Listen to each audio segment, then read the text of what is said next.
বাংলাদেশের পেসার মোস্তাফিজুর রহমানকে স্কোয়াড থেকে ছেড়ে দেওয়ার জন্য কলকাতা নাইট রাইডার্সকে নির্দেশ দিয়েছে ভারতের ক্রিকেট বোর্ড। এজন্য ফ্র্যাঞ্চাইজিটিকে খেলোয়াড় বদল করার অনুমতি দেবে বিসিসিআই।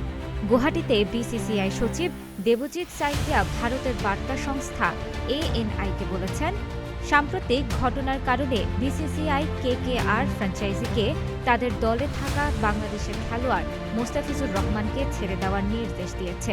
বিসিসিআই আরও বলেছে, তারা যদি খেলোয়াড় বদলাতে চায় বিসিসিআই সেই অনুমতিও দেবে।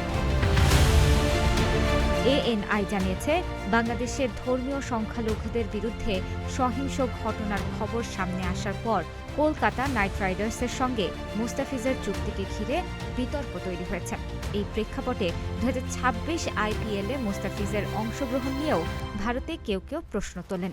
বাংলাদেশ থেকে 7 খেলোয়াড়ের নাম ছিল গত মাসে অনুষ্ঠিত আইপিএলের নিলামে, কিন্তু দল পান শুধু মুস্তাফিজুর রহমান। 9 কোটি 20 লাখ রুপিতে তাকে কেনে শাহরুখ খানের কলকাতা নাইট রাইডার্স। ভারতের এই ফ্র্যাঞ্চাইজি লিগে কোনো বাংলাদেশি ক্রিকেটারের এটাই সর্বোচ্চ দামে বিক্রি হওয়ার রেকর্ড।